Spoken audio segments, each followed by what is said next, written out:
नमस्कार, बहुत स्वागत है आपका। आप देख रहे हैं किस्मत कनेक्शन और मैं हूं आपके साथ शैलेंद्र पांडे। एक ऐसे तिथि की आज बात करेंगे जिस तिथि पर सूर्य देव का प्राकट्य हुआ था, या यूं कह लें कि सूर्य देव का जन्म हुआ था। इसी तिथि से भगवान सूर्य ने सृष्टि को प्रकाश देना शुरू किया था। बड़ा महत्वपूर्ण पर्व है, बड़ा महत्वपूर्ण मौका है, आज उसकी बात करेंगे। और उस पर्व को कहते हैं आरोग्य सप्तमी या रथ सप्तमी। पूरा मामला क्या है, किस किस तरह का वरदान मिलेगा और क्या क्या उपाय इस दिन किए जाएंगे, इस पर चर्चा करेंगे। लेकिन सबसे पहले गुड लक। बृहस्पतिवार के दिन सोना खरीदना बहुत ज्यादा शुभ होता है। अगर आप बृहस्पतिवार को सोना खरीदें तो इसका आपको विशेष फायदा होगा। लेकिन अगर कुंडली में बृहस्पति अशुभ हो तो इस दिन सोना मत खरीदिएगा। वही लोग सोना बृहस्पतिवार के दिन खरीदें जिनकी कुंडली में बृहस्पति शुभ हो, नहीं तो परिणाम बहुत बुरे हो सकते हैं। सबसे पहले जानते हैं कि रथ सप्तमी जिसकी हम बात कर रहे हैं, या आरोग्य सप्तमी जिसके बारे में हम जान रहे हैं, ये है क्या और इसका महत्व क्या है। देखिए, सूर्य जब उत्तरायण होते हैं तो प्रकृति को असीम ऊर्जा प्राप्त होनी ही चाहिए, ऐसा नियम है। सूर्य उत्तरायण हो तो नेचर को बहुत सारी ताकत की जरूरत होती है, ऊर्जा की आवश्यकता होती है, और सूर्य की शुभता भी इस समय बढ़ जाती है। इसीलिए तमाम विधान बनाए गए कि सूर्य की पूरी पूरी ऊर्जा प्रकृति को, लोगों को मिल सके। और उसमें एक विधान बनाया गया रथ सप्तमी का या आरोग्य सप्तमी का, और ये माघ शुक्ल पक्ष की सप्तमी तिथि को मनाया जाता है। ऐसा मानते हैं कि इस दिन कश्यप ऋषि और अदिति के संयोग से भगवान सूर्य का जन्म हुआ था। इसलिए आप ये भी कह सकते हैं कि ये दिन भगवान सूर्य की जन्म तिथि है। इस दिन रथ सप्तमी के दिन पूजा से, उपवास से आरोग्य की और संतान की प्राप्ति होती है। इसीलिए इसको आरोग्य सप्तमी और कहीं कहीं पर पुत्र सप्तमी भी कहा जाता है। इस दिन से सूर्य के 7 घोड़े, सूर्य के पास 7 घोड़े हैं ना, तो सूर्य के 7 घोड़े उनके रथ को वहन करना प्रारंभ करते हैं, यानी उनके रथ की चलने की शुरुआत होती है। इसीलिए इसको रथ सप्तमी भी कहा जाता है। रथ सप्तमी पर आरोग्य का, नाम यश का वरदान तो मिलता ही है, सूर्य संबंधी समस्याएं भी दूर हो जाती हैं। इसीलिए रथ सप्तमी सूर्य का सबसे बड़ा पर्व माना जाता है। इस बार सूर्य की जो रथ सप्तमी है वो 3 फरवरी को रहने वाली है। चर्चा को आगे बढ़ाएंगे, लेकिन फिलहाल मेष, वृष और मिथुन राशि का राशिफल।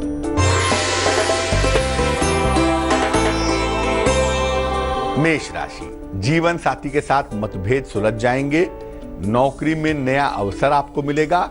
अचानक धन की प्राप्ति होती हुई दिखाई देगी। शुभ रंग क्रीम होगा और भाग्य होगा 81%।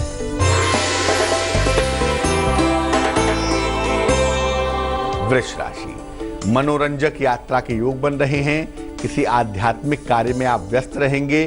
काम का बड़ा और नया मौका भी आपको प्राप्त होगा। शुभ रंग फिरोजी होगा और भाग्य होगा 68%।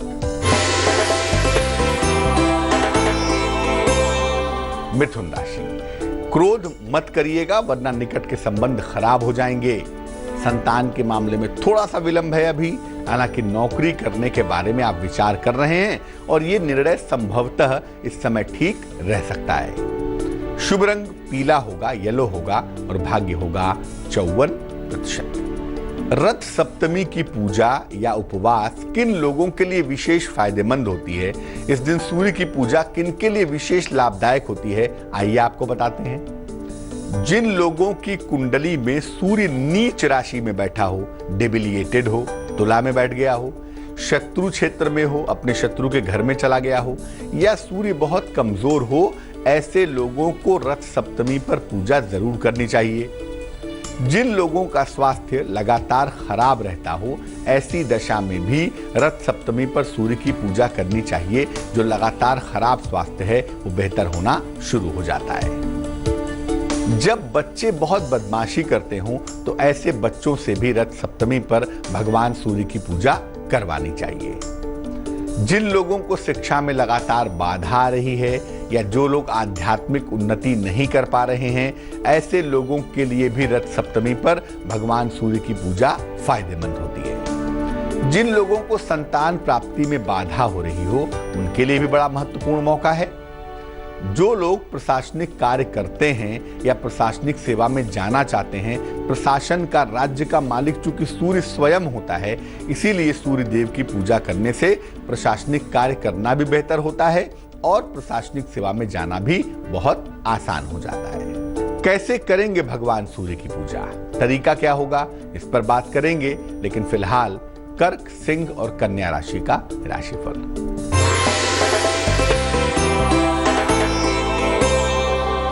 कर्क राशि, सेहत आपकी अच्छी रहेगी, धन की दशा में सुधार होगा, नौकरी की तमाम समस्याएं दूर हो जाएंगी।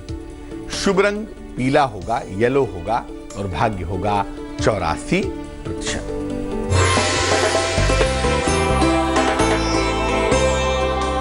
सिंह राशि, परिवार में आकस्मिक लाभ के योग बन रहे हैं। संपत्ति संबंधी तमाम मामले आपके लटक सकते हैं। अभी नौकरी भी जा सकती है, यानी सावधानियों भरा समय है, लापरवाही ना करें।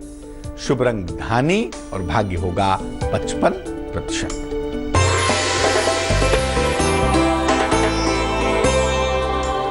कन्या राशि, दूर से विदेश से कोई शुभ समाचार आपको मिलेगा।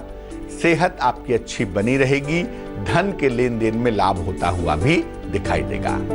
शुभ रंग आसमानी और भाग्य होगा 70%। रथ सप्तमी यानी कि आरोग्य सप्तमी जिसको हम कह रहे हैं, इस दिन पूजा उपासना कैसे करें, इस पर बात करेंगे। लेकिन फिलहाल आपका सवाल। मृदुला ने हमें मेल लिखा है, मधुबनी बिहार से लिखती हैं ये। जन्म की तारीख है 11 फरवरी 1990। जन्म का समय है सुबह 5:30। जन्म का स्थान है मधुबनी बिहार। ये लिख रही हैं कि इनका विवाह अभी तुरंत ही हुआ है, जस्ट इनकी शादी हुई है, लेकिन इनका एडजस्टमेंट बिल्कुल नहीं हो पा रहा है और इनको लग रहा है कि शादी चल नहीं पाएगी। हालांकि 6 महीने पहले ही शादी हुई है। तालमेल बैठाने में बहुत दिक्कत आ रही है, इनका स्वास्थ्य भी बिगड़ गया है। क्या ये शादी ठीक रहेगी या इनके अंदर कोई दिक्कत है, उसको ठीक करना चाहिए। जिंदगी कैसे बेहतर चलेगी, परेशान है। मृदुला, आपको बता दूं, आपकी कुंडली में कहीं कोई समस्या है ही नहीं। आप चिंतित बिल्कुल ना हो। और अभी विवाह नया हुआ है, एडजस्टमेंट करने में सामान्यतः समस्या तो आती ही है। नई जगह है, नए लोग हैं, थोड़ा वक्त तो लगता ही है। लेकिन इस कुंडली में ऐसी कोई प्रॉब्लम नहीं है जिसकी चिंता की जाए। हाँ, जल का इलाका बहुत मजबूत है, तो जो सेंसिटिविटी ऑफ द माइंड है, जो मस्तिष्क की संवेदनशीलता है, वो थोड़ी ज्यादा है और उस वजह से आपको दिक्कत हो रही है। आप छोटी छोटी बातों पे परेशान हो रही हैं और एडजस्ट करने में कहीं ना कहीं चंद्रमा प्रॉब्लम्स पैदा कर रहा है। 2 उपाय करें। सा नाम का रत्न वजन में 6-7 रत्ती चांदी की अंगूठी में, सीधे हाथ की छोटी उंगली में, बुधवार की शाम को पहन लीजिएगा आप। दूसरा काम, रोज सुबह सूर्य भगवान को जल चढ़ाइए और जल चढ़ाने के बाद वहीं पर खड़े होकर या बैठकर हनुमान चालीसा का पाठ करिए, ताकि कॉन्फिडेंस आपका मजबूत हो जाए। थोड़ा सा वेट करिए, जून जुलाई का जो समय है, जब बरसात की शुरुआत होती है, वहां से धीरे धीरे चीजें आपकी बेहतर होती हुई दिखाई देंगी। इसमें चिंता का कोई प्रश्न नहीं है। आपका जीवन भी बहुत अच्छा है, वैवाहिक जीवन भी बहुत अच्छा बना रहेगा। अब ये जानते हैं कि रथ सप्तमी यानी कि आरोग्य सप्तमी को पूजा आराधना कैसे करेंगे। देखिए, सुबह सुबह स्नान करिए, सूर्य और पितृ पुरुषों को जल अर्पित करिए। सूर्य भगवान को जल दीजिए, अपने पितरों को जल दीजिए, इससे लाभ होगा। घर के बाहर या मध्य में, घर के बीचों बीच में या घर के मुख्य दरवाजे पे 7 रंगों की रंगोली बनाइएगा। 7 रंग चाहिए ही चाहिए। और इस रंगोली के बीचों बीच में 4 मुख वाला एक दीपक, घी का दीपक रख दीजिएगा। चारों मुख उसके जला दीजिएगा। इसके बाद वहीं पर दीपक के सामने ही लाल फूल रखिए। शुद्ध मिठाई कोई घर में बना ले तो बहुत अच्छा, वो अर्पित करिए। इसके बाद वहीं बैठ जाइए। या तो गायत्री मंत्र का जप करिए 108 बार, नहीं तो सूर्य का बीज मंत्र है ओम ह्रांग ह्रीं ह्रौं सह सूर्याय नमः। इस मंत्र का 108 बार जप करिए। जप करने के बाद गेहूं, गुड़, तिल, तांबे का बर्तन या लाल वस्त्र, सबसे बढ़िया है कि आप गुड़ और गेहूं का दान कर दीजिए। इसके बाद घर के जो मुख्य सदस्य हैं, घर का जो मुखिया है, उसके साथ मिलकर या घर में जितने लोग एक साथ रह रहे हैं सब लोग मिल करके भोजन ग्रहण करें, ताकि सबको आरोग्य का वरदान मिले, सबको सूर्य देव की कृपा मिले, सबके जीवन में नाम यश बढ़ता जाए। तुला, वृश्चिक और धनु राशि वालों का वक्त कैसा चल रहा है, आइए जानते हैं।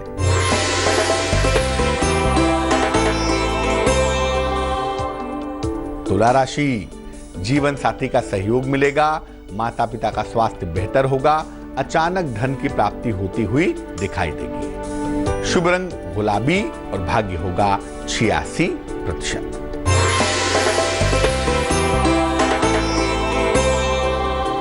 वृश्चिक राशि, जीवन साथी का सहयोग मिलेगा, धन और उपहार की प्राप्ति होगी, परिवार में मंगल कार्य होने के योग भी बन रहे हैं। शुभ रंग नीला और भाग्य होगा 91%।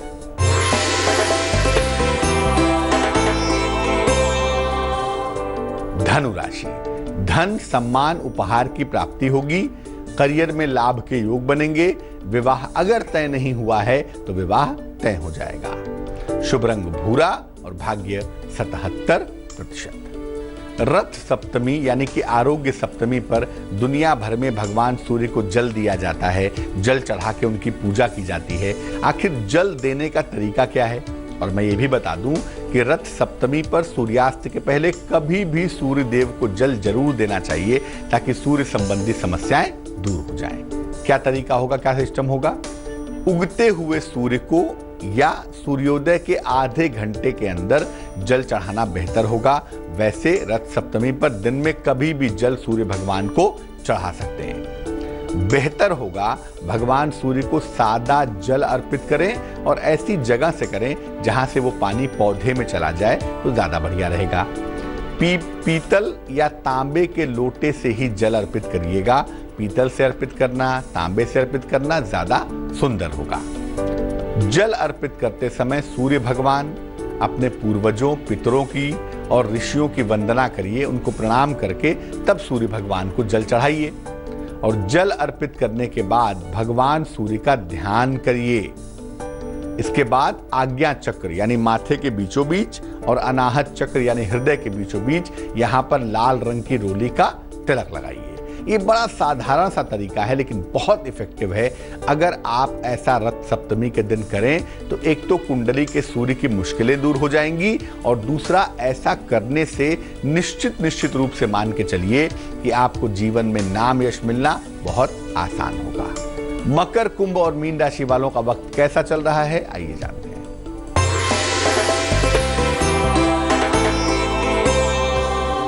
मकर राशि, परिवार में विवाद हो सकता है, लंबी यात्रा न करें और सेहत का बहुत ध्यान रखें। शुभ रंग हरा और भाग्य है 44%।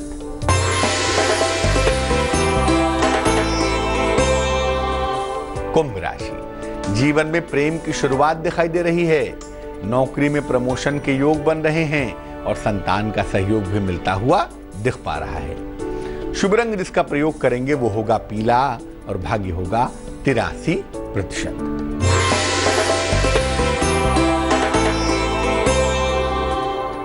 मीन राशि, मुकदमों में विजय मिलेगी, परिवार की समस्याओं में सुधार होगा, धन आसानी से पा सकेंगे।